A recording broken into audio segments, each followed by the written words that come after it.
when you live in happiness, when you choose happiness, menopause symptoms don't have a chance. We can choose to wallow in something of the past that we can't change, or we can choose to let it release and move through us and focus on what's good in our life. When you reclaim your voice and speak with clarity, the quality of your relationships actually improves, as well as your menopause journey. When we communicate effectively and let people know in a loving way what our needs are, what you need from them, it lowers the stress right away. You acknowledge the feeling and release it.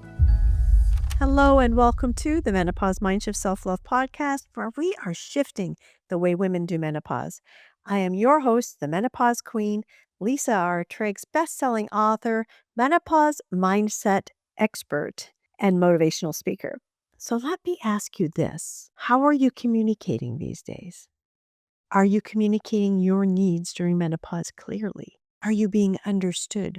Are people listening to you, particularly your significant other? So let me ask you this. Are you being heard? Are you communicating clearly with those around you? In this episode, I'm going to talk about reclaiming your voice during menopause and setting boundaries so that you can make sure that you're heard and you get the kind of support that you need. This is about learning to speak your truth in a way that invites understanding and support. It's letting those around you know what you need for your own well-being and what you need to stay rooted in your own self-love and your own beliefs so that you can be present and take care of yourself first, but also let everybody know that, hey, I haven't forgot about you. I'm taking care of me, but don't worry, I haven't forgotten about you. Because when you reclaim your voice and speak with clarity, the quality of your relationships actually improves, as well as your menopause journey, because you're going to help alleviate some of that stress you're going through by putting those boundaries in place. And part of that means communicating clearly and effectively, right? So let's dive in. This is definitely one I want to talk about that's from my own experience. I was in a conversation with my spouse the other day, and when it was over, I was left feeling unsatisfied about it. Something was missing.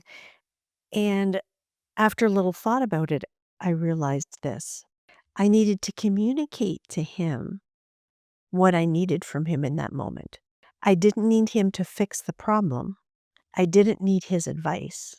I needed his support and I needed him to listen to me. And those are two huge, huge things that we need from our partners, families, friends during menopause. But how do we make sure that we are communicating that clearly, yet setting up your boundaries as well to say, okay, you know what? I have to make sure right now that I take care of myself first. Because when I do that, then I'm so much there, so much better. And I am there more for you and my friends and my family, and I feel so much better. So here's what happened to me. The particular situation I realized, so being listened to and actually heard is, I believe, one of the most important things that a partner, a family member, spouse can do for a woman during menopause. There's so much going on with us that it is hard to communicate sometimes effectively. So here are a couple terms, a couple tips that might help you be able to communicate what you need effectively, as well as set up some boundaries so that you make sure that you are taking care of yourself first. The first thing, I've had to establish this as well. Honey, I love you, but first thing in the morning, I need 10 minutes. That's mine, undisturbed. Say your quick good mornings when you get up. Morning, honey. Go off, do your thing, whether it's your writing, meditating, by communicating that to him and to your children, other family, whoever else. Hey guys, I want you to know that first thing in the morning, I just need to take 10, 15 minutes to myself. So if you see my door closed during between this time and this time, know that I'm busy taking care of me. I'm busy doing whatever it is you're doing, writing, journaling, whatever. You're letting them know you're communicating, you're setting that expectation in a very loving way. When we communicate effectively and let people know in a loving way what our needs are, what you need from them, it lowers the stress right away. And you're able to actually lower those boundaries. Because here's another way it can go. You get up, you start doing your thing, your door is closed, but nobody knows what you're doing. So they come walking in or they come knocking on your door and you're interrupted right in mid meditation and it wrecks your flow. Then you might get upset and angry. And that anger is then going to cause stress, and that stress is going to cause you to have a hot flash. So it can go that way. Or it can go, hey guys, everybody, I just want you to let you know between 8 and 8:15 every morning, that's me time. So the door will be closed and I will see you after 8:50. The words that we choose to use make a huge difference as well. I've been married a long time. I've been married for 3, 4 years, and we are still learning to communicate with each other. It's an ongoing process because we're both changing and evolving beings. Right now, we're both in mindset work. So we're almost relearning how to communicate with each other and what words to use in a loving way so that the other one doesn't get upset or angry or misunderstand or anything like that. Because now we've learned that there's a certain way to be able to articulate your words in a loving way that actually gets you what you want. Because the universe responds to that. The people respond to that. I had to set my own boundaries like that with my own spouse because we're the only ones in the house right now. So he wants to come and talk to me. But he knows now I've said, hey, this is my morning routine now. I get up, I do my thing. I put the kettle on. I go and I center, and then I come and I write. That's respect. That's love. That's understanding. That's communicating. That's me setting the boundary. Honey, I love you, but when the door is closed, can you please knock before you come in? One thing that um, I experienced was lack of focus during menopause and, the whole squirrel thing, or when you got your mind is going all over the place. So I found that any noise, the TV, other music, talking outside, so distracting. I have to close my door so that I have the peace and quiet so that I can focus and concentrate. So, but that sets the precedence, right? I was able to communicate and set that boundary instead of coming out going, can you please quiet down? The TV is so loud. Why are you playing music right now? There was a time it actually would have went that way, but not anymore because I live in more awareness now and I have set those boundaries. I've had these conversations. So the one that happened the other day was one of that, honey, I don't need you to fix this for me. I'm just communicating this to you. I remember what it was now. It was actually a conversation about being negative. It's important to remember that there is toxic positivity, and that's trying to be positive every minute, of the day and so forth. In essence, I believe that's unrealistic. But what I think is realistic and what is possible is that if you start to experience the negative emotions, and that's what happened to me. I was experiencing some negative emotions about a situation, and I was just communicating that. And that was brought to my attention. Okay, you're being negative. So I didn't like the way the conversation ended, and I started thinking about it, and I was like, you know what? No. So I went back to him and I said, okay, here's how I feel about this. Sometimes for a few minutes, I need to process a situation and bring it into my awareness. So yes, it may seem like I sound negative about this right now because you know what? I'm frustrated. I was frustrated about the situation for a minute. And I said, I'm allowed to have that feeling. I'm allowed to be frustrated. But the difference is I'm going to process through it and express to you and come to you and say, I'm not asking for your answer.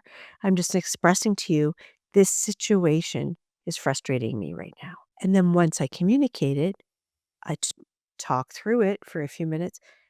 And then I say, okay, I understand now. This is what the person was asking for, or this is why the person was asking this or that, or whatever the situation was. Then I move on from it. The difference is I didn't hold on to it. I let it move through me and out. I didn't carry it with me for the rest of the day or let it bother me or let it affect how I spoke. So I had to come back to my husband and say, you know what? That's not fair to call me negative. I just needed to process that. I needed to process the frustration in that moment, and now I'm over it. So I had to go back to him and set up that boundary and communicate with him and say, you know what? It didn't make me feel really good that you're calling me negative. That made me feel negative. It made me feel down. It made me feel crappy, right? You put that label on me. But I'm human and I'm still going to process feelings. We all process feelings. The trick is to not carry it. The trick is to process it and let it move through you and not carry it around. That's also a tip on dealing with your past. Because a lot of times, past things that we're carrying around with us, they're unresolved feelings, right? We haven't been to be able to express our feelings about the situation to either the person or to anyone else. Sometimes it takes a while for us to process things too. You know, I'm sure we've all been in situations where we end up re-talking about something to different people because we want their opinion, we want their feedback on it. Sometimes you want to know if you did the right thing in the moment, that kind of thing. But here's the difference is that the more we actually talk about those bad things, the more it lives, right? The more it stays prevalent in your mind and the more life you give it, the more energy you're giving it. So if you can learn to release it instead of talking to 6 people about it, maybe talk to one or write about it or meditate on it so that it moves through you and you get a more clear answer about how to move past and move forward rather than carry it with you. Carrying it with us is what causes stress, will even cause cancer. Carrying guilt, carrying the past with us. But when we acknowledge the feeling and release it, move through it and process it, I think it's when we try and bury the feelings, right? Just move past it, just carry on, right? And just go on with our lives, that it actually takes a bigger hold of us and eats away at us. Right? We're just trying to get through our life. We're just trying to move on. When in reality, what we need to do is acknowledge it and say, "Oh my God, that was shitty. I really hate that that happened," and express the feelings and get them out and release it. I'm not going to say that there's an amount of time because I do know that it can take some people longer time than others to be able to release it and move past it. Some people, it can take years. I have been one where I allowed it to take years for me to process and get over something. But when I stop and think about that, when we do that, the more time we take, to move past something, let it move through us and move past something, the more energy you're giving it, the more control you're giving it. It's controlling you instead of you being the one in control, saying, okay, I acknowledge you. I acknowledge these feelings, but now I'm moving past them. I am choosing to move past them. And I think that's a key thing, right? I always talk about choice. So we can choose, because I have done it, I have been there. We can choose to wallow in something of the past that we can't change, or we can choose to let it release and move through us and focus on what's good in our life and live in that awareness. And I think that's the difference. That's the difference from my own experience that I have experienced. I have also found benefit in going to someone and unloading and just getting off my chest. That was more helpful than going and revisiting the same old problems. So here's the difference between that and between what I do now. Now I allow myself to move through it by using the elements that I essentially live by, writing and meditating and moving my body, because these are all things that help relieve the stress and help me wake up each day ready to be able to make the choice to live my life the best way that I know how, and to make the choice to be happy, to be joyful, to live in the present. That's what it's really about. It's living in the present, not the past, not the future. We can't control either one of those things. All we control is right now is the present. So going back to the initial start of this episode, this all ties in with the communication, the way we speak, because we're going to speak in the present. We're going to speak with awareness.